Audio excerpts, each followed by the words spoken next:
Sama yang dulu itu pernah ada kesalahan, tapi kesalahan apa sama pihak imigrasi nggak dikasih tahu. Iya, imigrasi gitu tidak akan pernah ngasih tahu kesalahan orang, sayang. Tidak Tidak terus akan. kalau sudah kayak gini gimana Mbak?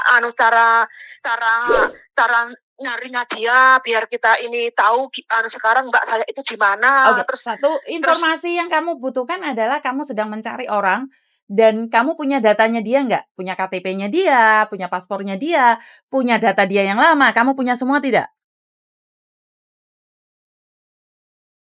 Kalau itu ya saya tanya dulu ke suaminya yang ada di Indonesia sana. Ya, hari itu kamu datang ke kantor polisi Wancai dan kamu menanyakan. Dan ingat, saat kamu menanyakan, kalau ada apa-apa, polisi pun akan menghubungi kamu.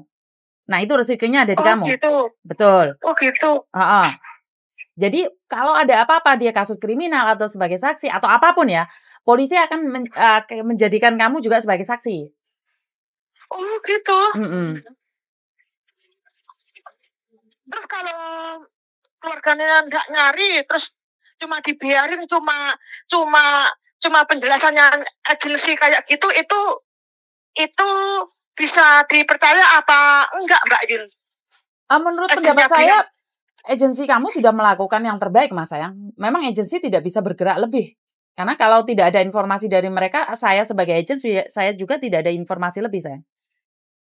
Lah itu, makanya kan majikannya yang terakhir mau ngambil dia itu sudah telepon imigrasi, sudah telepon KJRI.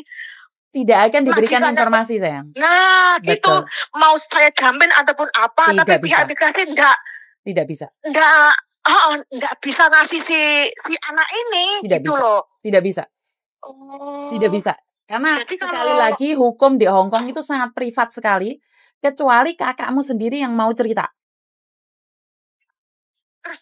Nah, saya nggak bisa menghubungi kan, agensinya kan bilang gini, ini kalau kamu telepon sama pihak imigrasi sini, ini kamu tak kasih nomor teleponnya, kamu cuma nanya sampai mana itu kamu punya kakak, dia bilang gitu agensinya, tapi kamu nggak bisa telepon langsung, omong-omong langsung aja sama si kakak kamu, dia bilang gitu loh Mbak Yun sama saya. Betul. Jadi nggak bisa langsung. Jadi ada dua kemungkinan kamu mencari dia di Wancai atau di Tuen Mun. Jadi ada dua kemungkinan. Kalau nyari-nyari kayak gitu ya nggak bisa loh Mbak Yun. Aku jaga orang tua di sini. Aku libur pun lah ya cuma 2-3 jam. Kepentingan ada di bank gitu aja. Oke. Intinya sebenarnya kalau di penjara di Hong Kong nggak usah terlalu khawatir. Nggak akan disiksa. Karena Hong Kong sangat menghormati hukumnya. Cuman yang tahu kan kakakmu aja kasusnya dia apa. Jadi kita cuma menduga-duga saja. Karena sekali lagi kita tidak tahu kasus satu-satu orang. Yang kayak kemarin anakku itu nggak bisa turun visa, ternyata dia nyuri ayam. Kita tidak tahu. Imigrasi juga nggak jelasin. Polisi juga nggak jelasin. Makanya kita desak anaknya, ternyata dia nyuri ayam. Makanya dari itu, kita kan nggak tahu, Mbak. Kasusnya kakakmu, kasusnya apa kan kita tidak tahu. Agensinya yang sekarang pun juga nggak tahu. Ya nggak tahu. Nggak tahu. Iya, katanya imigrasi bilang gini, ini anak bukan cuma sekedar nama ganda, itu nggak masalah, banyak kasus seperti ini. Dia bilang gitu sih, agensi jelasin ke saya. Cuman nama yang pertama dulu, dia punya kasus, entah itu lari dari majikan ataupun apa. Bilang gitu agensinya, tapi setelah entar ditelusuri, dicek semua datanya baik, telepon majikannya yang pertama-tama ya diurusi semua. Terus yang penentunya ini cuma hakim sama imigrasi, entar mbakmu dipulangin entah kapannya itu, karena di rumah pun nggak ada kabar, anaknya masih kecil-kecil, terus suaminya itu dalam rangka cuma cuti dari Brunei mau terbang lagi gitu loh Mbak Yun. Apa kemungkinan apa kemungkinan data ganda seperti ini, toh nama yang pertama pun ada masalah, itu prosesnya lama banget gitu ya Mbak Yun ya? Tergantung sayang, seperti yang aku jelaskan tadi. Kalau kamu punya kasus kriminal itu tergantung. Kasus kriminalnya apa? Paham nggak maksudku? Kasus kriminalnya itu mencuri, kasus kriminalnya money laundry, kasus kriminalnya itu kabur jadi overstay, atau kasus kriminalnya itu memukul. Kita kan tidak tahu. Jadi satu-satu kasus kita tidak tahu. Yang tahu cuman kakakmu. Selagi kakakmu tidak membuka diri, tidak bercerita, kita nggak bisa berbuat apa-apa. Karena sekali lagi imigrasi itu pasti nanyain, kamu mau nggak menghubungi keluargamu? Lah kalau kakakmu sendiri nggak mau menghubungin, nggak mungkin kita bisa mencari sayang.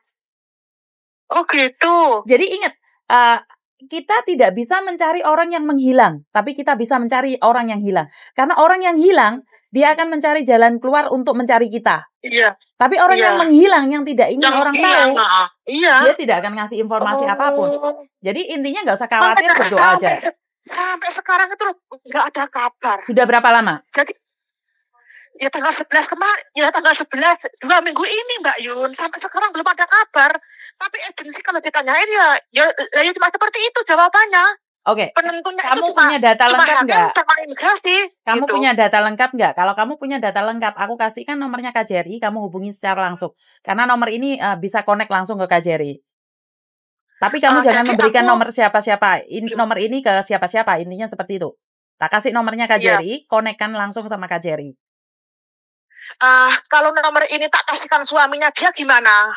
Karena oke, nggak apa-apa wes, biar suaminya yang menghubungin KJRI. Dan biar kan ada kakak, semuanya kan jelas. Jadi biar suaminya menanyakan aja. Ya, biar suaminya sendiri yang ngomong. Karena dokumen itu kan otomatis yang tahu kan suaminya. Saya ini kan cuma adik keponaan gitu loh Mbak. Jadi setiap hari saya ini lagi ditanyain bingung. Terus saya ini mau mengadu kemana. Setiap hari tanya ke agen cuma itu aja. Terus aku punya inisiatif kan Mbak Yun, setiap hari kan live apa itu ada mbaknya yang jatuh apa segala macam. Belum mungkin justru rasa lah ya kesini biar ada solusi sedikit kan, setidaknya kan ada titik terang gitu loh Mbak Yun kan. Aku walaupun di sini kan nggak pernah libur, nggak pernah apa, jadi nggak tahu sama sekali gitu loh. Jadi intinya sekarang kamu suruh suaminya hubungin aku aja. Setidaknya kita ada basic informasi aja. Nah, oke. Jadi ini nanti WhatsApp-nya Mbak Yuni ini tak kasihkan ke suaminya kakak saya ya Mbak Yun ya. Oke, siap. Oke. Iya, terima kasih ya Mbak Yun ya. Yo, bye-bye. Atas infonya ya, bye-bye. Oke, sekali lagi buat mbak-mbaknya saya sudah menyarankan berkali-kali kalau kalian yang punya data ganda yang saat ini ada di Indonesia dan pingin balik lagi ke Hong Kong, sebaiknya urungkan niatmu ya. Ini sudah satu lagi kejadian di mana punya data ganda dan dulunya kriminal. Akhirnya dicegat sama imigrasi Hong Kong saat dia mau masuk ke Hong Kong. Hati-hati Mbak, saya sudah bilang kalau kalian pernah melakukan kriminal, karena ya saat melakukan kriminal hanya kamu yang tahu. Saya tidak tahu. Sampean boleh bohongin saya, tapi imigrasi tidak bisa dibohongin. Itu aja dari saya, terima kasih. Lebih berhati-hati dengan apapun. Jangan pernah ambil dompet orang lain, walaupun itu ada di depanmu. Walaupun tidak ada CCTV. Ingat, kalau kita sudah ketangkep, jangan bilang kita bodoh atau on, atau kita tidak tahu apa-apa. Karena saat polisi berbicara, itu sudah berbeda. Mereka akan berbicara dengan fakta dan CCTV. Itu aja dari saya. Saya selalu berpesan keras pada kalian, hati-hati di negeri orang. Wassalamualaikum warahmatullahi wabarakatuh. Berkat Tuhan mengalir atas kita semua. Semoga semua makhluk bahagia. Anda bahagia, kita semua bahagia.